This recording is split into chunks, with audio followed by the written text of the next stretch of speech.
Hello friends, welcome to my channel prepare with Arnav. तो आज हम लोग करने वाले हैं जून 2022 का मोस्ट इम्पोर्टेंट करंट अफेयर्स, जो कि आने वाले समय पे आपको SSC CGL, SSC JE, CHSL, MTS और कोई भी अदर्स एग्जाम हो तो उसमें आपको जरूर देखने को मिलेंगे। एकदम इम्पोर्टेंट, बहुत सारे इम्पोर्टेंट एकदम एग्जाम में आने वाले हैं ऐसे क्वेश्चन मैंने पिक किया और आपके लिए मैं एक लेक्चर प्रिपेयर किया हूँ।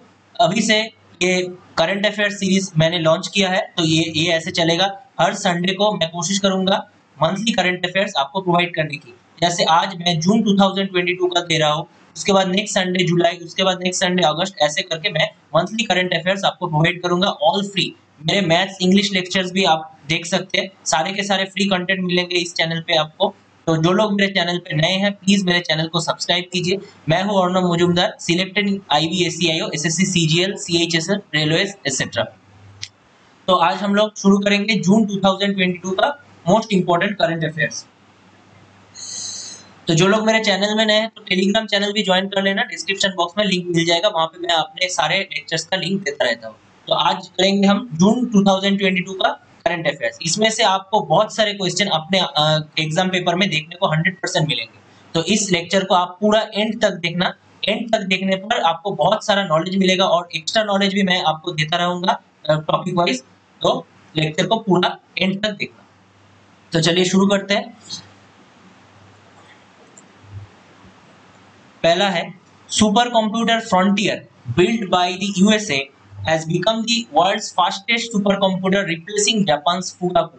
मतलब यूएसए ने एक सुपर कंप्यूटर बनाया है फ्रंटियर नाम का, उसका नाम है फ्रंटियर, बिल्ड बाय यूएसए। ये क्या हुआ है, वर्ल्ड का फास्टेस्ट सुपर कंप्यूटर हो गया है। पहले कौन था, जापान का फुगाकू था। जापान का फुगाकू सुपर मतलब वर्ल्ड का सबसे फास्टेस्ट सुपर कंप्यूटर था, उसको रिप्लेस कर दिया है। तो आंसर होगा आपका frontier build by USA is the fastest super computer in the world. ये आपको याद रखना है। Next, red bulls Sergio Perez has own Monaco F1 grand prix 2022। तो आप लोग जानते हैं F1 ग्रैंड प्रिक्स के बारे में, आपको पता है कार रेसिंग का है। तो वहां पे रेड बुल कंपनी का, रेड बुल का स्पॉन्सरशिप है सर्जियो पेरेज के ऊपर। सर्जियो पेरेज एक F1 रेसर है, तो red bulls Sergio Perez has वोन मोनाको F1 ग्रैंड प्रिक्स। तो अगर क्वेश्चन आए कि मोनाको F1 ग्रैंड प्रिक्स कौन जीता है, आपका आंसर होगा Sergio Perez. Next question, ISSF shooting world cup was held in Baku Azerbaijan. ISSF shooting world cup, तो ISSF क्या है, शूटिंग फेडरेशन है। इसका फुल फॉर्म मैं लिख देता हूं आपको। ISSF ये है international shooting sports federation. ISSF है इंटरनेशनल शूटिंग स्पोर्ट्स फेडरेशन, ये फुल फॉर्म है ISSF का। इसका वर्ल्ड कप जो हुआ है वो बाकू अजरबैजान में हुआ है। आपको याद रखना है, अजरबैजान का कैपिटल है Baku. Baku is the capital of Azerbaijan. तो बाकू अजरबैजान में ISSF का वर्ल्ड कप हुआ है। Next, former president of Albania Buzdar निशानी पास्ड अवे। तो अल्बानिया का जो पहले पिछला प्रेसिडेंट था, लास्ट मतलब फॉर्मर मतलब पहले कभी रहता था वो प्रेसिडेंट।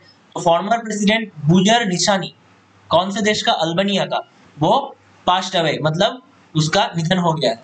तो ये भी जान लो आप कि न्यू प्रेसिडेंट कौन हुआ है। न्यू प्रेसिडेंट हुआ है Bajram Begaj. Bajram Begaj is the new president of Albania. तो दो क्वेश्चन यहाँ से बन सकते हैं कि बुजार निशानी कौन से देश का प्रेसिडेंट है थे जिनका निधन रिसेंटली हो गया है। तो वो होगा answer Albania. And new president Bajram Begaj Albania के ही न्यू प्रेसिडेंट हुए हैं। अल्बानिया का कैपिटल भी आप जान लो, Tirana. Tirana is the capital of Albania. Next question. India and Pakistan started talks on Indus Water Treaty.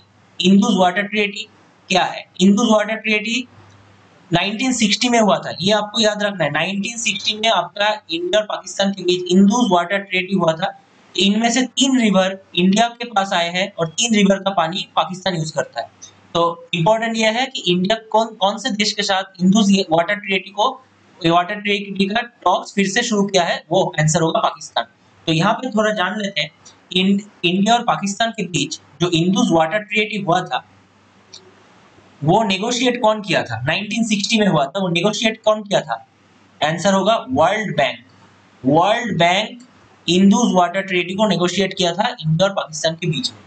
और एक इंफॉर्मेशन है, किन दोनों देश में हुआ था, इंडिया और पाकिस्तान? कौन कौन थे उसमें? इंडिया की तरफ से थे नेहरू, जवाहरलाल नेहरू जो कि प्राइम मिनिस्टर थे, और पाकिस्तान की ओर से थे कौन थे? आयूब खान। आयूब खान थे पाकिस्तान के तरफ से। नेहरू और आयूब खान के बीच में ये इंडस वाटर ट्रीटी हुआ था, इंडिया और पाकिस्तान के बीच में। और कौन से तीन और तीन टोटल 6 रिवर्स है, वो उन तीनों रिवर का नाम मैं बता रहा हूं, जो है बियास, यहाँ पे बियास, कॉमा रवि, कॉमा सतलुज।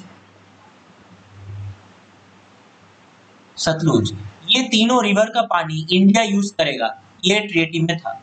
इन तीनों रिवर का पानी इंडिया यूज करेगा, और वेस्ट ये ईस्टर्न साइड का है। ईस्टर्न साइड का 3 रिवर बियास, रवि और सतलुज का पानी इंडिया यूज करेगा, और वेस्टर्न साइड का 3 रिवर जैसे इंदुस, मेन इंदुस आप लोग जानते हैं, ये सब बाकी जो नाम मैं बोलूंगा इंदुस के ट्रिब्यूटरी है।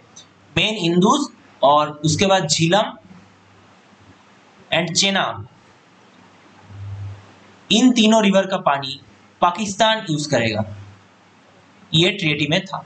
ये आपको याद रखना है, एक्स्ट्रा इंफॉर्मेशन मैंने दे दिया जितना हो सके। ठीक है, next question. National education ministers conference was held इन गुजरात। तो नेशनल एजुकेशन मिनिस्टर्स सारे के सारे बहुत सारे स्टेट के एजुकेशन मिनिस्टर्स थे वहां पे कॉन्फ्रेंस में, उसी को बोल रहे हैं नेशनल एजुकेशन मिनिस्टर्स कॉन्फ्रेंस। कहां पे हुआ था? गुजरात में हुआ था। ये आपको याद रखना है। और ये आपको याद रखना कि एजुकेशन मिनिस्टर कौन है? हमारे नेशनल इंडिया के एजुकेशन मिनिस्टर अभी है Dharmendra Pradhan. Next, para athlete Vinod Kumar has been banned for 2 years for misrepresenting his abilities at the Tokyo Paralympics. तो आप लोग जानते हैं 2021 में टोक्यो पैरालंपिक्स हुआ था, ओलंपिक के बाद। वहां पे विनोद कुमार जो पैरा एथलीट थे वो पार्टिसिपेट किए थे, और वो इंडिया के लिए मेडल भी जीते थे। लेकिन बाद में पता चला कि वो अपनी एबिलिटीज को थोड़ा मिसरिप्रेजेंट किए थे, इसीलिए उनका मेडल भी छीन लिया गया, और यहाँ पे उनको ऊपर 2 years का बैन भी लगाया गया। तो विनोद कुमार पैरा एथलीट के ऊपर 2 years का बैन लगाया हुआ है, आपको ये याद रखना है। नेक्स्ट, राजेश गेरा was appointed the Director General of National Informatics Center। तो राजेश गेरा कौन है? राजेश गेरा है new director general, new DG of national informatics centre, NIC। आप लोग देखे होंगे बहुत सारे गवर्नमेंट वेबसाइट जो मेंटेन करते हैं वो नेशनल इंफॉर्मेटिक्स सेंटर मेंटेन करते हैं। तो NIC नेशनल इंफॉर्मेटिक्स सेंटर कब एस्टेब्लिश हुआ था? 1976 में नेशनल इंफॉर्मेटिक्स सेंटर एस्टेब्लिश हुआ था। उसी के नए डीजी बने राजेश गेरा। तो ये आपको याद रखना है। पॉइंटर का कलर चेंज कर देता हूं। Next, Indian men's hockey team won bronze इन hockey Asia cup beating Japan. तो इंडिया का जो मेंस हॉकी टीम है वो ब्रोंज जीता है। किसमें जीता है? Hockey Asia cup. हॉकी का जो एशिया कप होता है उसमें ब्रोंज जीता है इंडिया टीम ने, इसको जापान को 1-0 से हराकर। नेक्स्ट,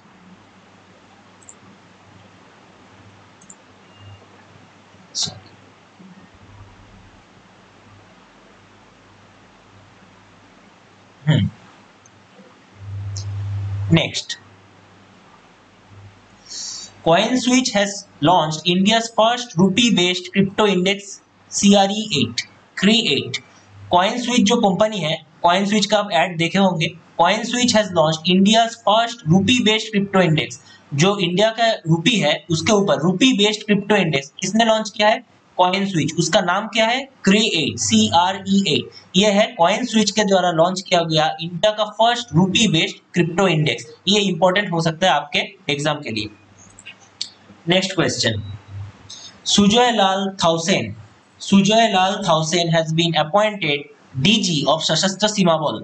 डीजी मतलब डायरेक्टर जनरल। तो सुजय लाल थाउसेन ये कौन है? सशस्त्र सीमा बल के नए नियुक्त डायरेक्टर जनरल है। सशस्त्र सीमा बल, ये सशस्त्र सीमा बल एसएसबी कब एस्टेब्लिश हुआ था? 1963 में।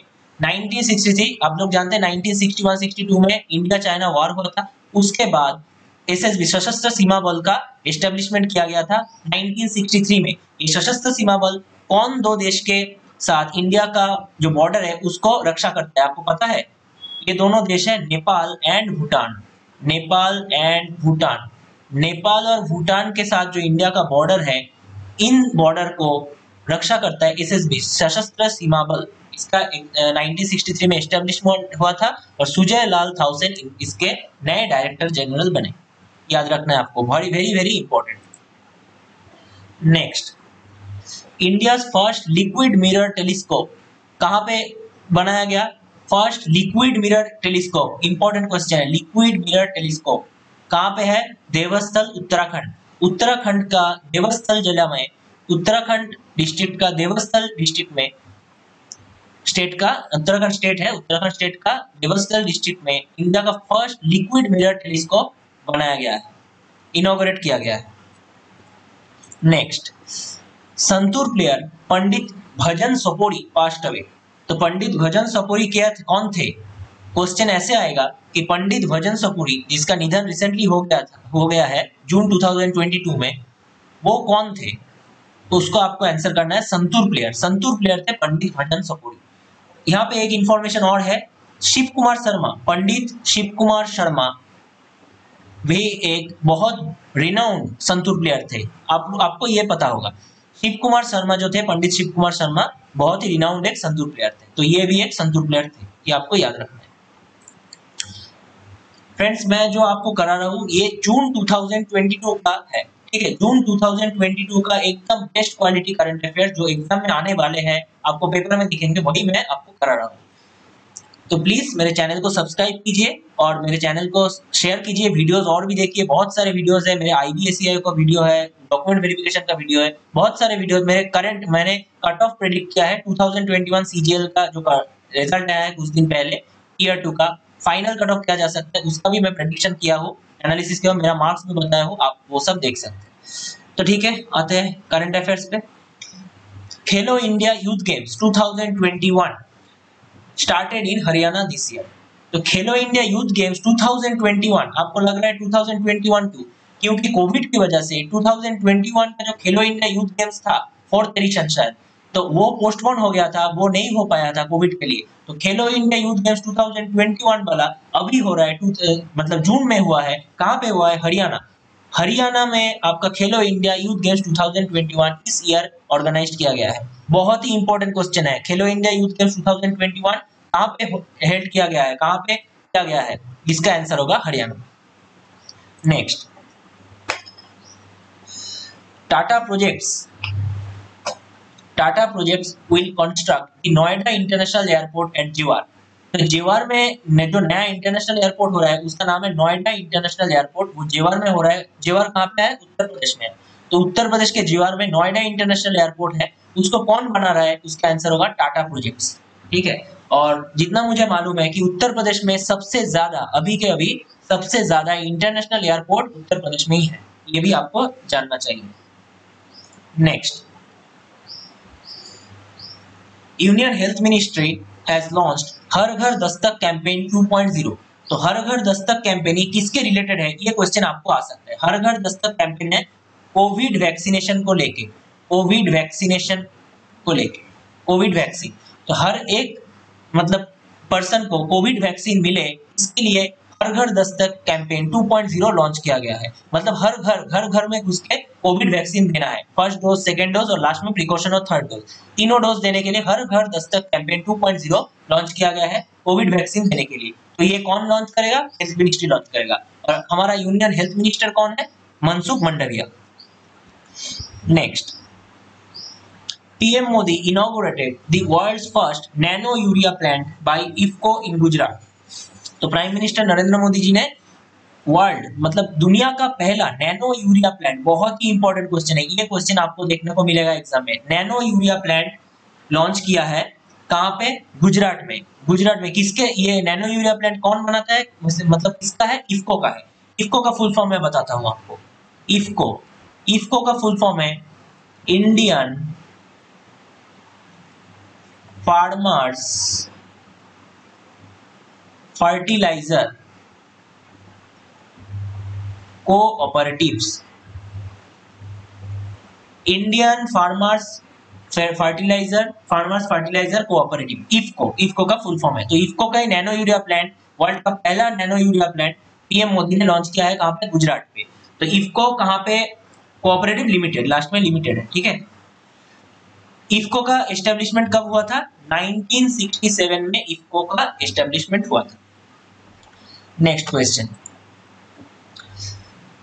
A. Manimekalai was appointed the MD and CEO of Union Bank of India. तो यूनियन बैंक ऑफ इंडिया एक क्या है? पब्लिक सेक्टर बैंक है, पीएसबी है। तो उसके एमडी एंड सीईओ इस पोस्ट पे किसको नियुक्त किया गया है? ए मणिमेखलाई। तो A Manimekalai was appointed the MD and CEO of union bank of India. Next, India and Bangladesh conducted exercise Sampriti X. तो क्वेश्चन ऐसे आएगा कि संप्रीति, एक्सरसाइज संप्रीति एक्स और एक्सरसाइज संप्रीति किन दोनों देश के बीच में किया जाता है? आपका आंसर होगा India and Bangladesh. Very very important. Next question, PM Modi launched lifestyle for environment movement on the occasion of world environment day. तो प्राइम मिनिस्टर नरेंद्र मोदी जी ने लॉन्च किया lifestyle for environment movement on the occasion of world environment day. Question ऐसे आएगा, world environment day के occasion पे lifestyle for environment movement किसने launch किया है? तो आपका आंसर होगा प्राइम मिनिस्टर नरेंद्र मोदी। तो वर्ल्ड एनवायरनमेंट डे कब होता है आप जानते हैं?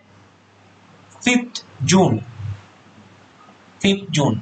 और एक बात बताता हूँ, जून मंथ का जो भी इंपॉर्टेंट डेज है और थीम्स है, सारे के सारे इस वीडियो के अंत में आपको देखने को मिलेगा। तो आप वीडियो को पूरा अंत तक देखिए, लास्ट तक देखिए, आपको बहुत सारा चीज सीखने को मिलेगा और बहुत सारा कंटेंट आपको मिलेगा। तो सारे के सारे डेज और थीम इंपॉर्टेंट मैं एक जगह आपको प्रोवाइड कर दूंगा इस वीडियो के एंड में, देखते रहिए। नेक्स्ट,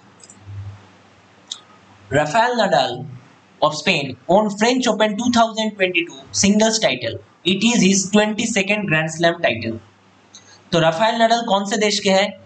ये आपको जानना है। स्पेन, स्पेन से बिलोंग करते हैं Rafael Nadal, legendary tennis player है। तो राफेल नडाल ने इस बार का फ्रेंच ओपन सिंगल्स टाइटल जीत लिया है। फ्रेंच ओपन सिंगल्स टाइटल किसने जीता है? राफेल नडाल ने जीता है। वो स्पेन से बिलोंग करते हैं और ये उनका 22nd ग्रैंड स्लैम है। बहुत ही इंपॉर्टेंट क्वेश्चन, फ्रेंच ओपन किसने जीता है? राफेल नडाल ने जीता है।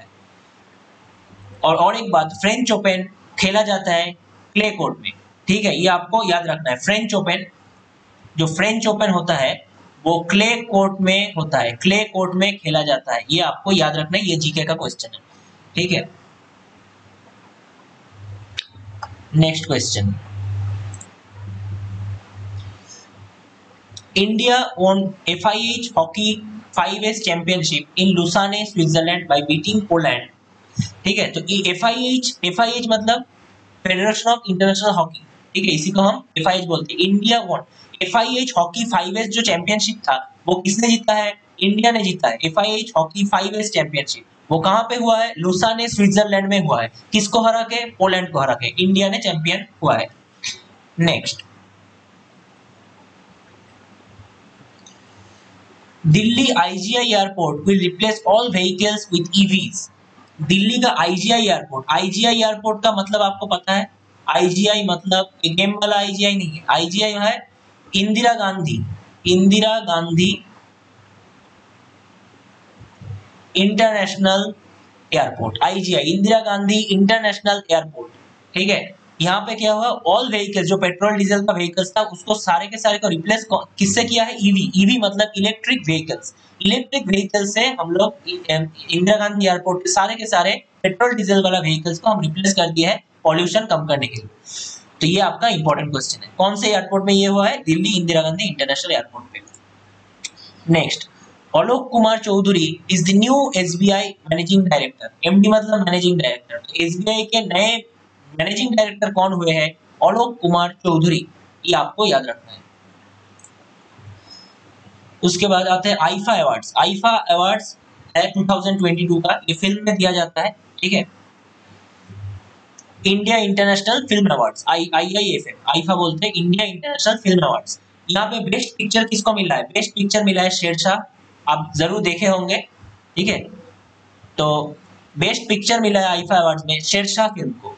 बेस्ट डायरेक्टर किसको मिला है? विष्णुवर्धन जी को। विष्णुवर्धन जी को बेस्ट डायरेक्टर मिला है।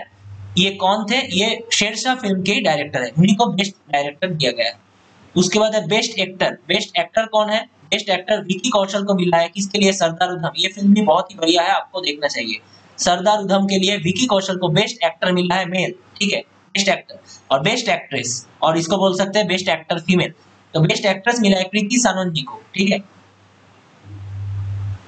कृति सानन जी को मिला है मिमी फिल्म के लिए बेस्ट एक्ट्रेस कृति सानन। तो best picture Shershaah, best director Vishnuvardhan for Shershaah, best actor Vicky Kaushal for Sardar Udham, best actress Kriti Sanon for मिमी।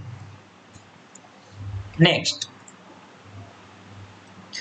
Blue duke butterfly was declared the state butterfly of Sikkim. तो सिक्किम स्टेट का जो स्टेट बटरफ्लाई किसको बोला गया है? ब्लू ड्यूक बटरफ्लाई को, ये आपको याद रखना है, blue duke butterfly. Blue duke butterfly को सिक्किम स्टेट ने अपना स्टेट ऑफिशियल बटरफ्लाई डिक्लेयर किया है। ये इंपॉर्टेंट क्वेश्चन है। Next, RBI has increased the repo rate by 50 basis points to 4.90%. RBI मतलब रिजर्व बैंक ऑफ इंडिया, ये इंडिया का सेंट्रल बैंक है, यही मॉनेटरी पॉलिसी को कंट्रोल करता है। तो इसने क्या किया? रेपो रेट को 50 बेसिस पॉइंट्स बढ़ा के 4.90% किया है। 4.40 था, इसको 50 बेसिस पॉइंट बढ़ा के 4.90% कर दिया गया है रेपो रेट को। इसने किया है RBI, कितना किया है? 4.90%। ये जून का करंट अफेयर्स है, शायद अभी करंटली जब मैं वीडियो बना रहा हूँ ये शायद 5.90% हो गया है, ठीक है।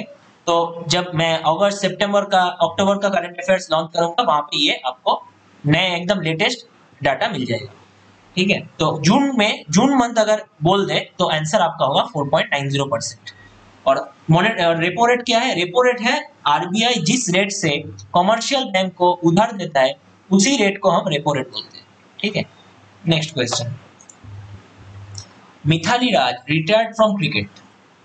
She is a legendary women cricketer of India having lots of records to her name। तो मिथाली राज आप लोग जानते हैं, नाम सुने होंगे, बहुत ही बढ़िया लेजेंडरी एक वुमेन क्रिकेटर है, फीमेल क्रिकेट का एक दिग्गज है। तो मिथाली राज ने क्रिकेट से रिटायरमेंट ले लिया है। तो मिथाली राज कौन से खेल से जुड़े हुए थे? क्रिकेट। ऐसे क्वेश्चन आपको बन सकते हैं। Next, world's first fishing cat census was done in Chilika lake, Odisha. तो world's first fishing cat census, दुनिया का पहला फिशिंग कैट सेंसस कहां पे हुआ था? सेंसस मतलब क्या है?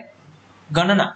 सेंसस मतलब गणना, कितना मतलब गणना मतलब कितने सारे फिशिंग कैट्स है वहां पे, उसका गणना को हम सेंसस बोलते हैं। आप लोग जानते हैं सेंसस 2011 का सेंसस मतलब जनगणना, उसको हम सेंसस बोलते हैं। तो वर्ल्ड का फर्स्ट फिशिंग कैट सेंसस कहां पे हुआ? चिल्का लेक, उड़ीसा में हुआ है, ठीक है। और ये भी आपको जानना है फिशिंग कैट किस स्टेट का ऑफिशियल एनिमल है? वेस्ट बंगाल का। Next, Goa chief minister Pramod Sawant launch beach vigil app. Beach vigil app किसने लॉन्च किया है? कौन से स्टेट के चीफ मिनिस्टर ने लॉन्च किया है? गोवा के चीफ मिनिस्टर प्रमोद सावंत जी ने बीच विजिल ऐप लॉन्च किया है। Next, Mayank Agarwal was appointed the CEO of, CEO का मतलब chief executive officer, CEO of Prasar Bharati. He is also the director general of Doordarshan. तो जो मयंक अग्रवाल है वो DG है दूरदर्शन के, उसको CEO बनाया गया है, एक्स्ट्रा चार्ज देके CEO बनाया गया है प्रसार भारती का। तो CEO Mayank Agarwal is the new CEO of Prasar Bharati. He is also the director general of DG of Doordarshan, ठीक है। Next, India launched covid vaccine for animals named Anocovax. तो इंडिया ने अपना कोविड वैक्सीन एनिमल्स के लिए लॉन्च कर दिया गया है। तो आप लोग जानते होंगे कि दुनिया का पहला वैक्सीन जो एनिमल्स के लिए बनाया गया था वो कौन बनाया था? रशिया ने बनाया था। तो रशिया ने दुनिया का पहला कोविड वैक्सीन फॉर एनिमल्स बनाया था। अब इंडिया भी अपना एनिमल्स के लिए कोविड वैक्सीन लॉन्च किया है, इसका नाम है एनोकोवैक्स। ये बहुत ही इंपॉर्टेंट क्वेश्चन है, एनोकोवैक्स, ये आपको एग्जाम में देखने को मिल सकते हैं। एनोकोवैक्स है इंडिया का बना हुआ एनिमल्स के लिए COVID vaccine. Next, FIDE chess olympiad will be held for the first time in India in Chennai. तो आपको याद रखना है फाइड कौन है, फाइड चेस जो चेस का खेला होता है उसको कंट्रोलर है फाइड, ठीक है। जैसे क्रिकेट का है आईसीसी, फुटबॉल का है फीफा, तो चेस के लिए है फाइड। तो फाइड चेस ओलंपियाड जो होगा इस बार पहली बार इंडिया में वो उसका ऑर्गेनाइज हो रहा है, और कहां पे हो रहा है, चेन्नई में हो रहा है। और मैस्कॉट भी है इसका, मैस्कॉट का नाम है थम्बी, मैस्कॉट का नाम है Thambi. Next, A.R. Rahman was appointed the ambassador of Indo-UK Cultural Platform। तो A.R. रहमान जी को इंडो यूके कल्चरल प्लेटफॉर्म का एम्बेसडर बनाया गया है। Next, union finance minister Nirmala Sitharaman inaugurated the national museum of customs and GST in Panaji Goa. तो कस्टम्स एंड जीएसटी का जो museum है, नया national museum of customs and GST, कहां पे बनाया गया है, पानाजी गोवा। ये बहुत ही इंपॉर्टेंट क्वेश्चन है। पानाजी जो गोवा का कैपिटल है उसी में वहां पे क्या है, national museum of customs and GST बनाया गया है। उसको इनॉग्रेशन कौन किया है, फाइनेंस मिनिस्टर निर्मला सीतारमन। आप लोग जानते हैं एसएससी सीजीएल में कस्टम्स इंस्पेक्टर जीएसटी इंस्पेक्टर बन सकते हैं, बहुत ही पॉपुलर पोस्ट है। Next, red bulls max वर्स्टपेन won the Azerbaijan grand prix. Max वर्स्टपेन F1 racer है, बहुत ही पॉपुलर है, वो भी रेड बुल्स के स्पॉन्सरशिप में खेलते हैं, रेसिंग करते हैं। तो अजरबैजान जो ग्रैंड प्रिक्स हुआ है, अजरबैजान का ग्रैंड प्रिक्स किसने जीता है, मैक्स वर्स्टपेन ने जीत लिया है। Jammu and Kashmir has topped among the UTs in e-governance service delivery assessment। e-governance मतलब क्या है, इलेक्ट्रॉनिकली मतलब डिजिटली गवर्नेंस प्रोवाइड करना, गवर्नमेंट का सुविधा प्रोवाइड करना डिजिटली ऑनलाइन में, यह ई गवर्नेंस। तो e governance service delivery assessment में टॉप कौन किया है, यूटी मतलब यूनियन टेरिटरीज में, यूनियन टेरिटरीज में टॉप कौन किया है, जम्मू एंड कश्मीर। तो जम्मू एंड कश्मीर एक अभी क्या है, यूनियन टेरिटरी बनाया गया है जम्मू एंड कश्मीर को, ठीक है, कुछ साल पहले। तो उसी में यूनियन टेरिटरीज कैटेगरी में e governance service delivery assessment में पहला स्थान, पहला प्लेस मिला है जम्मू एंड कश्मीर को, ठीक है, टॉप किया है जम्मू एंड कश्मीर को। बहुत ही इंपॉर्टेंट करंट अफेयर्स है। और स्टेट में किसको मिला है वो भी देखते हैं, केरला को मिला है, ठीक है, वो भी नेक्स्ट आएगा स्टेट में। और यूटीज में जम्मू एंड कश्मीर, यूटी मतलब union territory. Next, Rahul Srivastava has become India 74th grand master in chess. तो राहुल श्रीवास्तव जी ने 74th ग्रैंड मास्टर बन लिया है, बन के दिखाया है यहाँ पे चेस में, ठीक है। इंडिया का 74th ग्रैंड मास्टर बने हैं राहुल श्रीवास्तव। ग्रैंड मास्टर मतलब चेस में ग्रैंड मास्टर, ठीक है, ये आपको याद रखना है, 74th grand master Rahul Srivastava. Next, 38th edition of India Indonesia CORPAT took place in the Andaman sea. ठीक है, तो कॉर्पेट किन दोनों देशों के बीच में होता है, ये आपको क्वेश्चन आएगा। आपका आंसर है इंडिया एंड इंडोनेशिया। इंडिया और इंडोनेशिया के बीच में कॉर्पेट होता है, कहां पे हुआ है, अंडमान सी। कौन सा एडिशन है, 38th एडिशन है। कॉर्पेट का मतलब कोऑर्डिनेटेड पेट्रोल, कोऑर्डिनेटेड पेट्रोल को कॉर्पेट बोलते हैं। इंडिया इंडोनेशिया के बीच में हुआ है। Next, Thailand has become the first Asian country to legalise cannabis for medicinal use.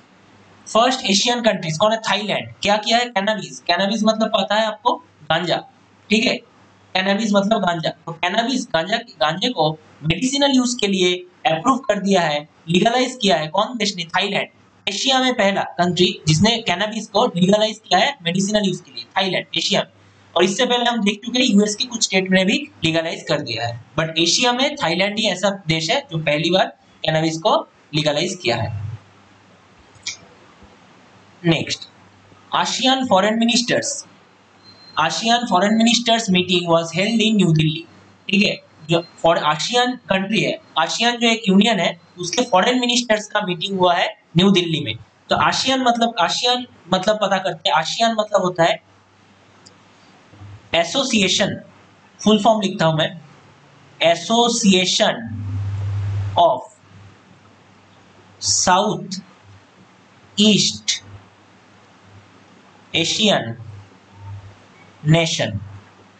Nations, association of south east Asian Nations. ठीक है, association of south east Asian Nations, ये है आसियान का फुल फॉर्म। आसियान का members कितने हैं, 10 members है, ठीक है, टोटल 10 मेंबर से इंडोनेशिया है और भी कुछ और भी देश है, 9 देश मिलके टोटल 10 मेंबर से 10 कंट्रीज मिलके आसियान बनाते हैं।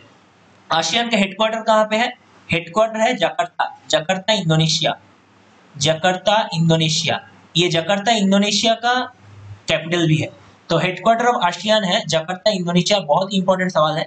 और आसियान का फुल फॉर्म मैंने बता दिया। और आसियान में 10 मेंबर कंट्रीज है। तो वही आसियान 10 मेंबर कंट्रीज का फॉरेन मिनिस्टर्स का मीटिंग हुआ है new Delhi. But interestingly ASEAN में इंडिया शामिल नहीं है। India is not a part of ASEAN countries, मतलब 10 मेंबर्स में इंडिया नहीं है। फिर भी आसियान का फॉरेन मिनिस्टर्स का मीटिंग न्यू दिल्ली में हुआ है, इसलिए ये क्वेश्चन इंपॉर्टेंट होता है।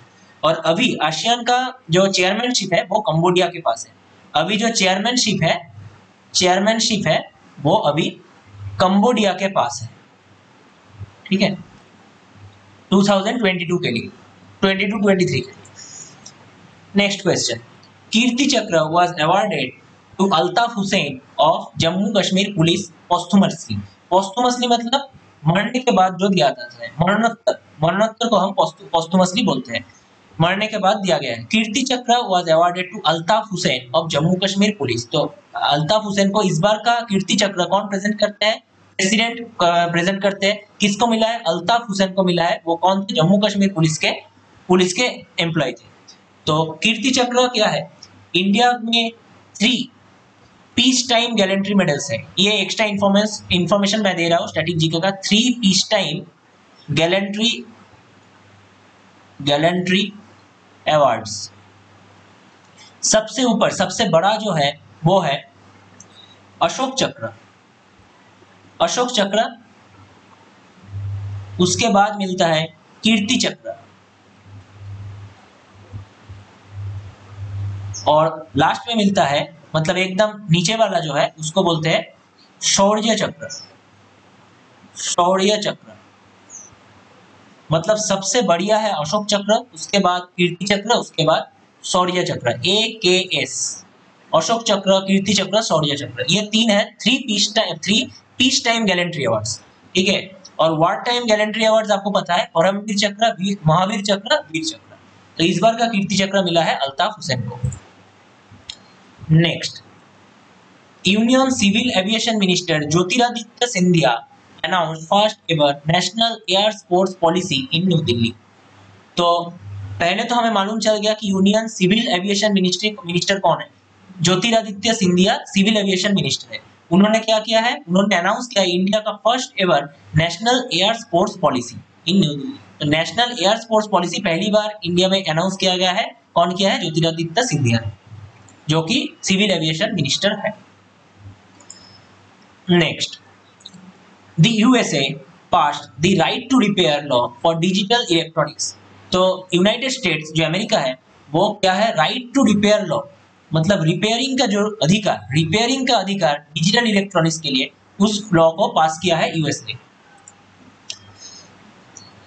PR Hari was appointed the chairman and MD of GRAC. PR Hari was appointed the chairman and MD मतलब managing director of GRAC, A defence PSU। GRAC मतलब क्या है? GRAC का MD एंड चेयरमैन कौन बने हैं? नए PR Hari। GRAC मतलब garden reach ship builders and engineers. ये है इसका full form, garden reach, GRAC, garden reach ship builders and engineers. ठीक है, ये डिफेंस PSU है, इसके ही MD एंड चेयरमैन बने हैं PR Hari। Kerala has stopped national e-services delivery assessment among states and Jammu Kashmir among union territories। ये question कुछ देर पहले था। तो स्टेट्स में केरला ने टॉप किया है among states, और यूनियन टेरिटरीज में जम्मू कश्मीर ने टॉप किया। इसमें national e governance services delivery assessment. ठीक है। नेक्स्ट, ये आपको याद रखनी है, बहुत ही इंपॉर्टेंट क्वेश्चन है। स्टेट्स में केरला ने टॉप किया है और यूनियन टेरिटरीज में जम्मू कश्मीर ने टॉप किया है। नेक्स्ट क्वेश्चन बहुत ही इंपॉर्टेंट, बहुत ही वाइटल क्वेश्चन है। ये क्वेश्चन आपके केबीसी में भी आया था, मैंने देखा कुछ दिन पहले केबीसी में ये क्वेश्चन आया था। और ये क्वेश्चन बहुत ही इंपॉर्टेंट है एग्जाम पॉइंट ऑफ व्यू से। India, Israel, USA and UAE have formed a new grouping named I2U2। तो I2U2 ये एक ग्रुपिंग है, I2U2 ये एक ग्रुपिंग है, इनमें 4 देश है। आई नाम से 2 देश है, इंडिया एंड इजराइल। आई नाम से 2 देश है, India and Israel, and you नाम से 2 देश है, I2 और U2, यू से 2 देश है। कौन कौन? यूएसए एंड यूएई, यूएई, ठीक है, यूएई। तो I2U2 ये 4 देश का ग्रुपिंग है, इनमें आई है, 2 आई है, इंडिया एंड इजराइल, यू 2 है, यूएसए एंड यूएई। आपको ये बहुत ही इंपॉर्टेंट है, ये आपको याद रखना है। Next, India rank 37th in world competitiveness index. तो ये इंडेक्स का सवाल है, आपको क्वेश्चन में आएगा कि वर्ल्ड कॉम्पिटिटिवनेस इंडेक्स 2022 में इंडिया का स्थान कौन सा है, तो आंसर होगा 37th रैंक किया है इंडिया ने वर्ल्ड कॉम्पिटिटिवनेस इंडेक्स में। Next, India's first road constructed from steel slag was inaugurated in Surat. मतलब इंडिया का पहला रोड जो कि बना है किससे? स्टील स्लैग से। स्लैग मतलब स्टील बनाने में, स्टील प्लांट में जो एक्स्ट्रा प्रोडक्ट, मतलब स्लैग मतलब जो खराब, मतलब पॉल्यूटेड चीज जो स्टील से अलग किया जाता है। स्टील तो मेन, मतलब जब स्टील प्रोड्यूस होता है, स्टील तो एक साइड से निकलता है और स्टील में जो मिलावट रहता है उसको हम स्टील से अलग कर देते हैं, उसको ही स्लैग बोलते हैं। तो उसी से बना हुआ पहला इंडिया का road, India's first road constructed from steel slag was inaugurated in Surat. Surat कहाँ पे है? गुजरात पे है। तो गुजरात का सूरत में इंडिया का फर्स्ट स्टील स्लैग से बना हुआ रोड का कंस्ट्रक्शन किया गया है। Justice Ranjana Prakash Desai new chairperson of press council of India. तो जस्टिस रंजना प्रकाश देसाई जो है उनको क्या बनाया गया है? प्रेस काउंसिल ऑफ इंडिया का नया चेयरमैन नियुक्त किया गया है। Press council of India PCI का न्यू चेयरपर्सन है जस्टिस रंजना प्रकाश देसाई। तो 50 क्वेश्चन तक आ गए, तो और भी है इसके बाद, लेकिन ये जो स्लाइड है, ये जो लेक्चर है, ये बनाने में मुझे बहुत ही हार्डवर्क करना पड़ा, बहुत ही ढूंढ के आप लोगों के लिए एकदम बहुत ही इंपॉर्टेंट क्वेश्चन आप देख सकते हैं, बहुत ही इंपॉर्टेंट क्वेश्चन मैंने ढूंढ के बना के आपके लिए स्लाइड बनना है, उसके बाद मैं वीडियो बना रहा हूँ। प्लीज आप लोग लास्ट तक देखिए और वीडियो को जितना ज्यादा से ज्यादा शेयर कीजिए अपने दोस्तों के साथ। कोई भी एग्जाम के लिए ये बहुत ही इंपॉर्टेंट होने वाला है, SSC JEE के लिए, SSC CGL CHSL MTS जो भी आएगा नेक्स्ट एग्जाम, बैंकिंग एग्जाम, सारे के एग्जाम के लिए ये बहुत ही इंपॉर्टेंट होने वाले हैं। और जो लोग मेरे चैनल में नए हैं प्लीज मेरे चैनल को सब्सक्राइब कीजिए, क्योंकि ये चैनल में आपको सिर्फ फ्री कंटेंट मिलेगा। करंट अफेयर्स हो, जीके हो, रीजनिंग हो, मैथ हो, इंग्लिश हो, मैथ और इंग्लिश का लेक्चर्स मैंने ऑलरेडी प्रोवाइड किया हुआ है, आप देख सकते हैं। प्लेलिस्ट का लिंक डिस्क्रिप्शन बॉक्स में, कमेंट बॉक्स में दिया होगा, आप लोग जाके देख सकते हैं। प्लीज सब्सक्राइब कीजिए और मेरे टेलीग्राम चैनल भी ज्वाइन कीजिए, वहां पे मैं अपने सारे लेक्चर्स का डायरेक्ट लिंक देता हूँ। और आप जो बेल आइकॉन है, सब्सक्राइब करने के बाद बेल आइकॉन में भी क्लिक करके रखना, जब भी मैं कोई लेक्चर अपलोड करूँ आपको मिल जाएगा। और मेरा कट ऑफ एनालिसिस वीडियो भी आ रहा है, मेरा CGL का मार्क्स सब वीडियो अपलोडेड है ऑलरेडी, और कट ऑफ मैंने बताया है कुछ दिन पहले, एक दिन पहले वीडियो आया है, ऑलरेडी 2000 व्यूज उसमें आ गए हैं, आप लोग भी उसको देख सकते हैं। CGL 2021 का कट ऑफ एनालिसिस, उसके बाद मार्क्स आने के बाद, फाइनल आंसर के बाद और भी एक एनालिसिस आएगा। तो सब्सक्राइब कर लीजिए, दोस्तों के साथ शेयर कर लीजिएगा। बढ़ते हैं आगे। Sargam Kaushal was crowned Mrs India World. तो मिसेस इंडिया वर्ल्ड कौन हुआ है? Sargam Kaushal. Sargam Kaushal was crowned Mrs India World. तो मिसेस इंडिया वर्ल्ड टाइटल किसने जीती है? Sargam Kaushal. Hamza Abdi Barre was appointed the new prime minister of Somalia. Hamza Abdi Barre was appointed the new prime minister of Somalia. तो Somalia देश का नए prime minister कौन बने हैं? Hamza Abdi Barre. नेक्स्ट, बहुत ही important question, 14th BRICS summit was held in Beijing. 14th BRICS summit was held in Beijing. China का जो राजधानी है, कैपिटल है, बीजिंग में 14th ब्रिक्स समिट का आयोजन किया गया था। ब्रिक्स का देख लेते हैं, बहुत ही इंपॉर्टेंट ग्रुपिंग है। ब्रिक्स मतलब B से ब्राजील, R से रशिया, I से अपना इंडिया, C से चाइना और S से साउथ अफ्रीका। तो ब्राजील, रशिया, इंडिया, चाइना और साउथ अफ्रीका का ग्रुपिंग है ब्रिक्स। पहले ब्रिक था BRIC, साउथ अफ्रीका शायद 2010 में ज्वाइन किया, उसके बाद उसको ब्रिक्स बोला जाता है, BRICS। हेडक्वार्टर कहाँ पे है? ब्रिक्स का हेडक्वार्टर है शंघाई, चाइना में। शंघाई चाइना में इसका हेडक्वार्टर है।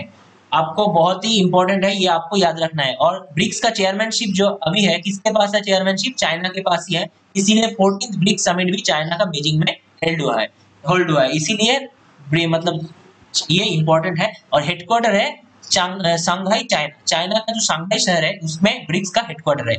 ब्रिक्स का फुल फॉर्म मैंने बता दिया, आपको ये याद रखना है। तो 14th BRICS summit was held in Beijing, China.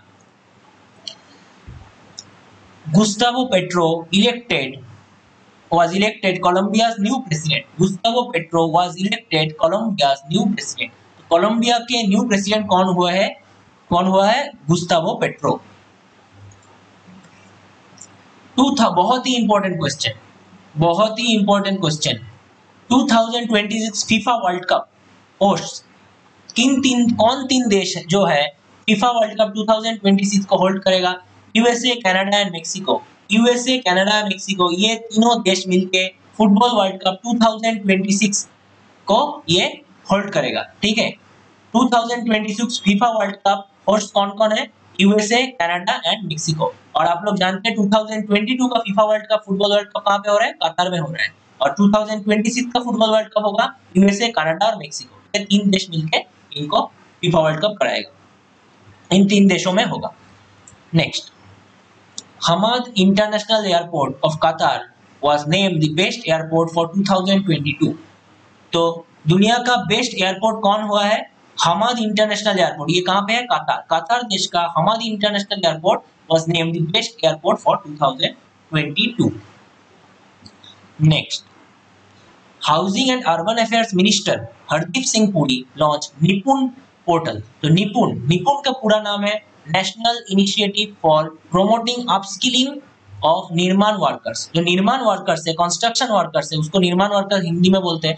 तो कंस्ट्रक्शन वर्कर के लिए स्किल डेवलपमेंट के लिए, स्किल का प्रमोशन करने, अपस्किलिंग के लिए ये निपुण स्कीम लॉन्च किया गया है। निपुण का फुल फॉर्म इंपॉर्टेंट है, national initiative for promoting upskilling of निर्माण वर्कर्स। तो ये निपुण जो स्कीम है वो किसने लॉन्च किया है?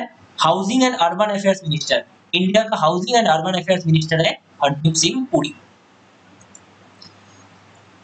Next, Lisa Sthalekar becomes the first woman president of FICA, FICA। FICA मतलब federation of international cricketers association, federation of international cricketers association. इसके पहली महिला प्रेसिडेंट बनी है Lisa Sthalekar. Lisa Sthalekar became the first woman president of federation of international cricketers association. Next, Ruchira Kamboj has been appointed India's permanent representative to United State. तो रुचिरा कंबोज जी को क्या बनाया गया? इंडिया का परमानेंट रिप्रेजेंटेटिव यूनाइटेड नेशंस के लिए। यूनाइटेड नेशंस में हर एक देश का एक रिप्रेजेंटेटिव रहता है, तो वहां पे इंडिया का एक रिप्रेजेंटेटिव भेजा गया है, परमानेंट रिप्रेजेंटेटिव यूनाइटेड नेशंस में। किसको बनाया गया है? रुचिरा कंबोज जी को। Next, Delhi's IGI airport has become the first airport to be run entirely on renewable energy। तो दिल्ली का जो IGI एयरपोर्ट है, मतलब इंदिरा गांधी इंटरनेशनल एयरपोर्ट, वो पहला एयरपोर्ट है देश का जो क्या होगा? पूरा का पूरा टोटली रिन्यूएबल एनर्जी मतलब हाइड्रो इलेक्ट्रिक, सोलर इलेक्ट्रिक, ये सब जो रिन्यूएबल एनर्जी है उसमें रन करेगा। मतलब totally renewable energy run, entirely renewable energy run airport हो गया है दिल्ली का Indira Gandhi international airport.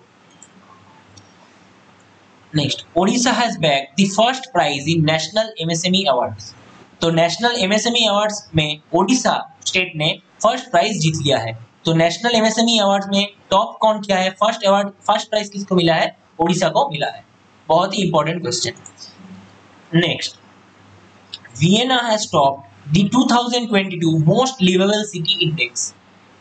Vienna has topped, Vienna city जो है उसने क्या किया? मोस्ट लिवेबल सिटी मतलब सबसे रहने लायक सिटी, मोस्ट लिवेबल सिटी में टॉप कौन क्या है? वियना। वियना क्या है? ऑस्ट्रिया नहीं, ऑस्ट्रिया का कैपिटल है वियना। ऑस्ट्रिया का कैपिटल है वियना। इसने मोस्ट लिवेबल सिटी इंडेक्स में टॉप किया है। Next, IPS officer Dinkar Gupta has been appointed DG of NIA. IPS officer Dinkar Gupta को एनआईए का डीजी डायरेक्टर जनरल बनाया गया है। आईपीएस ऑफिसर दिनकर गुप्ता, बहुत ही इंपॉर्टेंट क्वेश्चन है, एनआईए का डीजी, नए डीजी कौन नियुक्त हुए हैं? आपका आंसर होगा दिनकर गुप्ता। ये क्वेश्चन आपके एग्जाम में आने वाले हैं, कोई ना कोई एग्जाम में जरूर आने वाले हैं, कोई ना कोई शिफ्ट में। Dinkar Gupta new DG of NIA. तो एनआईए क्या है? एनआईए का मतलब है नेशनल इन्वेस्टिगेशन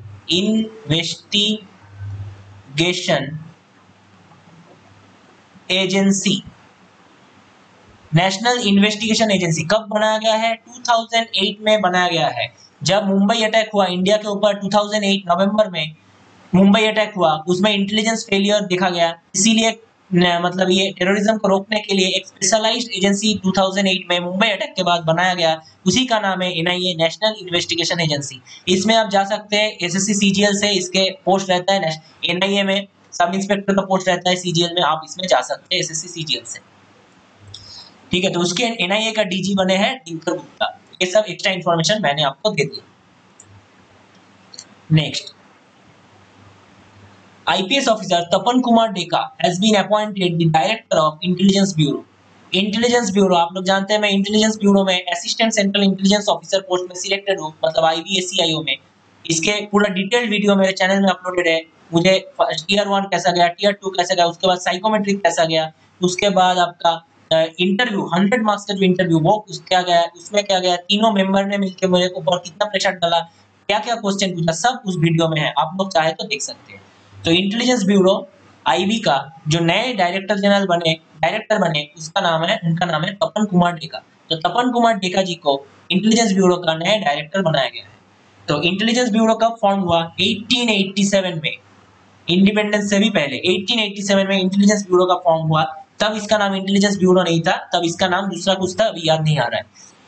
तो इंटेलिजेंस ब्यूरो का मोटो है, इंटेलिजेंस ब्यूरो का मोटो है always alert, always alert, always alert, intelligence bureau का मोटो है, ये आपको याद रखना है। 1887 में फॉर्म हुआ था। Tapan Kumar Deka is the new director of IB. Next, Parameswaran Iyer has been appointed the new CEO of NITI Aayog. Parameswaran Iyer, तो परमेश्वरन अय्यर जी को सीईओ बनाया गया, किसका? नीति आयोग का। नीति आयोग का न्यू सीईओ बनाया गया परमेश्वरन अय्यर को। ये क्वेश्चन आपको 100% कोई ना कोई एग्जाम में, कोई ना कोई शीट में देखने को मिलेगा, 100%। तो नीति आयोग का सीईओ कौन बने हैं? परमेश्वरन अय्यर। ठीक है, तो नीति आयोग, नीति मतलब क्या है? National institute for transforming India.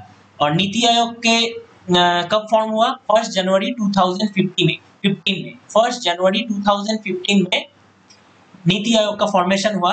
और हमारे पहले क्या था? पहले था 5 इयर्स प्लान, 5 इयर्स जो प्लानिंग कमीशन था, प्लानिंग कमीशन को चेंज करके, प्लानिंग कमीशन को एबोलिश करके नीति आयोग लाया गया है। 1 जनवरी 2015 में नीति आयोग का लॉन्च हुआ था और उसी के नए सीईओ बने हैं परमेश्वरन अय्यर। तो चेयरपर्सन कौन है? नीति आयोग का चेयरपर्सन है always prime minister. Prime minister होते हैं नीति आयोग का चेयरपर्सन। अभी चेयरपर्सन है PM Modi, prime minister Narendra Modi is the chairperson of मतलब नीति आयोग। और सीईओ कौन बने हैं? Parameswaran Iyer. Next, government has extended the tenure of रॉ chief Samant Kumar Goel by 1 year. रॉ मतलब रिसर्च एंड एनालिसिस विंग। ये क्या है? रिसर्च रॉ है एक्सटर्नल इंटेलिजेंस एजेंसी, इंडिया का एक्सटर्नल इंटेलिजेंस एजेंसी है रॉ, और इंडिया का इंटरनल इंटेलिजेंस एजेंसी है आईबी। तो आईबी का काम है देश के अंदर, बॉर्डर के अंदर इंटेलिजेंस कलेक्ट करना, और रॉ का काम है देश के बाहर, बॉर्डर के बाहर दूसरे देशों में जाके इंटेलिजेंस कलेक्ट करना। तो रॉ का जो चीफ है सामंत कुमार गोयल, और सामंत गोयल उन्हीं का टेन्योर 1 ईयर बढ़ाया गया है, उनका जो सीमा था काम करने का उसको 1 ईयर एक्सटेंड किया गया है। और रॉ का फॉर्मेशन हुआ है 1968 में, ये आपको याद रखना है, 1968 में रॉ का फॉर्मेशन हुआ है। Next, Madhya Pradesh won the Ranji trophy in cricket for the first time. तो रणजी ट्रॉफी पहली बार अपने इतिहास में, पहली बार रणजी ट्रॉफी मध्य प्रदेश ने जीत लिया है। मध्य प्रदेश ने पहली बार रणजी ट्रॉफी जीता है, इससे पहले मध्य प्रदेश ने कभी भी रणजी ट्रॉफी नहीं जीता है। तो Madhya Pradesh won the Ranji trophy for the first time. ठीक है, ये क्वेश्चन भी बहुत ही इंपॉर्टेंट है, ये क्वेश्चन भी बहुत ही इंपॉर्टेंट है। मध्य प्रदेश ने पहली बार रणजी ट्रॉफी जीत लिया है। Nitin Gupta new CBDT chairman. CBDT मतलब क्या है? सीबीडीटी मतलब central board of direct taxes. Central board of direct taxes CBDT के न्यू चेयरमैन नियुक्त हुए हैं नितिन गुप्ता। ये भी बहुत ही इंपॉर्टेंट क्वेश्चन है। तो सीबीडीटी आपको पता है central board of direct taxes, जो लोग सीजीएल देते हैं उनको तो पता ही होगा। तो जो टैक्स असिस्टेंट और इनकम टैक्स इंस्पेक्टर, ये दोनों ही post central board of direct taxes CBDT के अंदर आता है। Olympic medallist hockey player Varinder Singh passed away. तो वरिंदर सिंह कौन थे? वरिंदर सिंह हॉकी प्लेयर थे जिन्होंने ओलंपिक में मेडल हासिल किया था।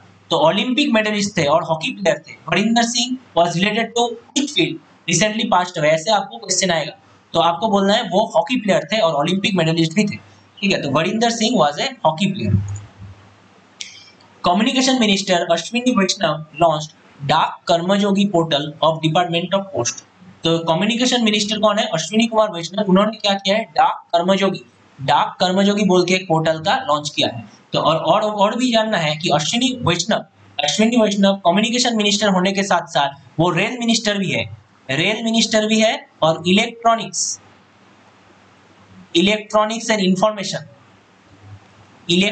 और इंफॉर्मेशन और आईटी मतलब आईटी जो डिपार्टमेंट है, इंफॉर्मेशन टेक्नोलॉजी का मिनिस्टर भी अश्विनी वैष्णव है। तो communication, information technology and communication minister है अश्विनी वैष्णव और रेल मिनिस्टर भी है अश्विनी वैष्णव।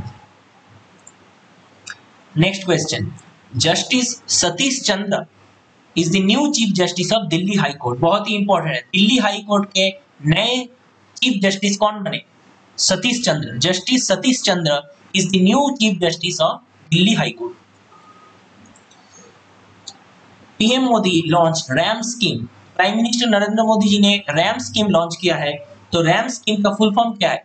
Raising and accelerating MSME performance. Raising and accelerating MSME performance. ठीक है, तो ये रैम स्कीम लॉन्च किया है प्राइम मिनिस्टर मोदी जी ने। ऐसा भी आपको क्वेश्चन घुमा के आ सकता है कि रैम स्कीम कौन से सेक्टर के लिए है? रैम स्कीम कौन से सेक्टर के लिए है? आपको ऑप्शन में एमएसएमई दिखेगा, एमएसएमई को मानना है। एमएसएमई मतलब micro small and medium enterprises. MSME को बढ़ावा देने के लिए raising and accelerating MSME performance है RAM. Next question, Ferdinand Marcos कौन है? New president of Philippines. तो फिलीपींस के न्यू प्रेसिडेंट कौन बने हैं? फिलीपींस के न्यू प्रेसिडेंट है फर्डिनांड मार्कोस। यहाँ पे एक बात बता दूं, फिलीपींस देखो, फिलीपींस के पहले मैंने द्वीप पुट किया है, फिलीपींस के पहले द्वीप पुट किया है क्योंकि फिलीपींस एक देश है, देश के नाम के पहले दी नहीं बैठता, डी आर्टिकल नहीं आता, फिर भी फिलीपींस, यूएसए, यूएई, इसके पहले हम डी यूज करते हैं। D USA, D UAE, D Philippines, ऐसे हम लिखते हैं। और फिलीपींस के जो कैपिटल है वो है Manila. Manila is the capital of Philippines. ठीक है, तो फर्डिनांड मार्कोस फिलीपींस के न्यू प्रेसिडेंट बने। Next question, Venkataraman Krishnamurthy the former chairman of व्हेल सेल पास्ट अवे। तो वेंकटरमन कृष्णमूर्ति कौन थे? चेयरमैन ऑफ व्हेल एंड सेल। व्हेल के भी चेयरमैन रह चुके हैं, सेल के भी चेयरमैन रह चुके हैं। कौन? वेंकटरमन कृष्णमूर्ति। इसीलिए ये क्वेश्चन बहुत ही इंपॉर्टेंट बनता है। और वेंकटरमन कृष्णमूर्ति, इनको हम कौन से नाम से जानते हैं? Turn around man. Turn around man नाम से भी हम इनको जानते हैं, वेंकटरमन कृष्णमूर्ति। व्हेल मतलब Bharat heavy electricals limited, SAIL मतलब steel authority of India limited. Next, India's first 100 million liters per day desalination plant was inaugurated in Dahej, Gujarat. तो इंडिया का पहला 100 मिलियन लीटर्स पर डे मतलब 100 million litres per day desalination करेगा। Desalination मतलब जो समुद्र का पानी है वो कौन कैसा होता है? सॉल्टी होता है, उसमें नमक रहता है। उसको नमक हटा के यूजेबल वाटर में कन्वर्ट करने के लिए हम लोग डिसैलिनेशन करते हैं। सैलिनेशन मतलब नमक डालना और डिसैलिनेशन मतलब नमक को उठा लेना, ठीक है, सॉल्ट को हटा लेना। तो 100 million litres per day desalination plant कहाँ पे इनॉग्रेट किया गया है? दहेज, गुजरात पे। दहेज गुजरात के दहेज में 100 million litres desalination plant launch किया गया है, इनॉग्रेट किया है। बहुत ही इंपॉर्टेंट क्वेश्चन है एग्जाम के लिए। तो अब आते हैं इंपॉर्टेंट डेज एंड थीम्स के ऊपर। जून महीने का जो भी इंपॉर्टेंट डेज एंड थीम्स है वो आपको मैं अब देने जा रहा हूँ। बहुत ही इंपॉर्टेंट है, इसमें इसके बाहर कुछ भी नहीं आएगा। आप लिख लो, इसके बाहर कुछ भी नहीं आएगा। आप इसको करके जाओ, सारे के सारे कॉमन आएंगे। तो फर्स्ट जून है world milk day and world day of parents. 3 जून है वर्ल्ड बाईसाइकिल डे, और world bicycle day United nation ने 2018 में लॉन्च किया था। 5 जून आपको पता है world environment day. World environment day है 5 जून, और इसका थीम है ओनली वन अर्थ। जो इन्वर्टेड ब्रैकेट में है, इन्वर्टेड कॉमा में है, वो है उस दिन का थीम। तो वर्ल्ड एनवायरनमेंट डे का थीम था only for earth. World environment day 2022 का थीम था only one earth, only one earth. ठीक है, ये आपको बहुत ही इंपॉर्टेंट है, ये आपको एग्जाम में देखने को मिलेगा। 7 जून है वर्ल्ड फूड सेफ्टी डे। इसका थीम है safer food better health. 8 June है वर्ल्ड ओशंस डे। थीम है revitalization collective action for ocean. 12 June world day against child labour, ये भी इंपॉर्टेंट है। 12 June world day against child labour, theme था universal social protection to end child labour. 13 June international albinism awareness day. United, theme क्या है? United in making our voice heard. 14 June world blood donor day, ये भी important है, world blood donor day 14 June. 17 जून बहुत ही important, 17 जून बहुत ही इंपॉर्टेंट है, world day to combat desertification and drought. इसका थीम है rising up from drought together. 18 June autistic pride day. Autism आप जानते हैं, उसी से रिलेटेड ऑटिस्टिक प्राइड डे। और 18 जून इस बार ये बहुत ही इंपॉर्टेंट है, क्योंकि ये पहली बार मनाया गया है। 18 जून पहली बार मनाया गया है, first time, international day for countering hate speech. International day for countering hate speech. Hate speech मतलब हम ओपन जगह पे सोशल मीडिया में या तो कोई मंच पे जाके किसी के ऊपर खराब बात करते हैं, उसके ऊपर हेटरेट फैलाते हैं, उसके ऊपर गाली गलौज करते हैं, उसी को बोलते हैं हेट स्पीच। ठीक है, तो international day for countering hate speech, hate speech को काउंटर करने के लिए, हेट स्पीच को कमाने के लिए, कम करने के लिए ये दिन का पालन किया गया है पहली बार। ये बहुत ही इंपॉर्टेंट इसलिए क्योंकि ये पहली बार मनाया गया है, फर्स्ट टाइम मनाया गया international day for countering hate speech 18 June. 20 June world refugee day. 20 June है वर्ल्ड रिफ्यूजी डे, थीम है right to seek safety. 21 June बहुत ही important, international yoga day. International yoga day ये 8th एडिशन था, international yoga day का 8th addition था 2022 में। तो 21 जून है इंटरनेशनल योगा डे, थीम था योगा फॉर ह्यूमैनिटी, थीम था yoga for humanity. 21 June again world music day, theme था music on the intersections. 23 June international Olympic day, theme था together for a peaceful world. 23 June को ही Olympic committee का गठन किया गया था पहली बार, इसीलिए 23 जून को इंटरनेशनल ओलंपिक डे मनाया जाता है, थीम है together for a peaceful world. 25 June international day of seafarer, theme था your voyage then and now share your journey. 27 June world MSME day, important है वर्ल्ड एमएसएमई डे, एमएसएमई को लेके बहुत question बनते हैं, बहुत ही इंपॉर्टेंट टॉपिक है अभी। 27 June world MSME day, theme था resilience and rebuilding MSMEs for sustainable development, resilience and rebuilding MSMEs for sustainable development। 29 जून बहुत ही इंपॉर्टेंट, ये क्वेश्चन भी आपको देखने को मिलेगा। 29 June national statistics day, national statistics day 29 June, theme था data for sustainable development, data for sustainable development. 29 June statistics, national statistics day का थीम था। नेशनल स्टैटिस्टिक्स डे हम किसके ऊपर मनाया जाता है आपको पता है? नेशनल स्टैटिस्टिक्स डे किसके ऊपर मनाया जाता है, किसके जन्मदिन पे?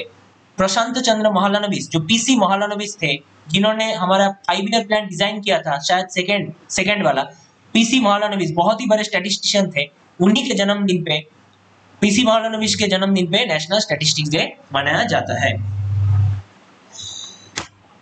तो यही था आज का सेशन, और अगर आपको मेरे चैनल को अच्छा लगे, चैनल का कंटेंट कुछ काम का लगे, आप प्लीज सब्सक्राइब कीजिए। इसमें बहुत ही और भी बहुत वीडियोस आने वाले हैं, बहुत ही यूजफुल कंटेंट आने वाले हैं, सब फ्री के फ्री, कोई कोर्स नहीं है, कोई भी पैसा नहीं देना पड़ेगा, पूरा फ्री कंटेंट मैं आपको दूंगा। आप सिर्फ सब्सक्राइब कीजिए और शेयर कीजिए वीडियोस को दोस्तों के साथ, और इस वीडियो को तो जरूर शेयर करना। इसमें जो करंट अफेयर्स किया है वो उसी में से आपको एग्जाम में देखने को मिलेगा।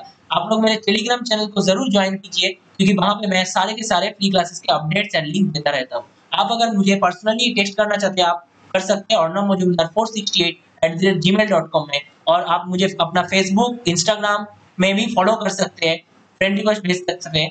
तो उसका फेसबुक एंड इंस्टा का आईडी भी मेरा डिस्क्रिप्शन बॉक्स में दिया हुआ है, आप मुझे भेज सकते हैं मैसेज। और आप लोग प्लीज मेरे चैनल को सब्सक्राइब कीजिए, और सारे के सारे प्लेलिस्ट का लिंक भी डिस्क्रिप्शन बॉक्स में दिया हुआ है। तो बहुत ही मेहनत लगा इस वीडियो को बनाने में, होप आपको अच्छा लगे तो आप लोग जरूर इस वीडियो को लाइक करेंगे। लाइक करेंगे तो मुझे अच्छा लगेगा, क्योंकि मुझे पता चलेगा कि मेरे कंटेंट आपको अच्छा लग रहा है। तो अगर अच्छा लगे जेन्युइनली तो आप जरूर चैनल इस कंटेंट को और चैनल के दूसरे वीडियोस को लाइक जरूर कीजिए। कोई भी क्वेरी हो तो प्लीज कमेंट सेक्शन में जरूर बताएं। ठीक है, तो आज के लिए इतना ही, मिलते हैं नेक्स्ट वीडियो में। नेक्स्ट संडे में जुलाई का करंट अफेयर्स ला रहा हूँ, जुलाई का मंथली करंट अफेयर्स ला रहा हूँ। आप वेट करना और नोटिफिकेशन का बेल दबा के रखना, जब भी कोई अपलोड करूंगा तब आपको नोटिफिकेशन मिल जाएगा। तो आज के लिए इतना ही, बाय।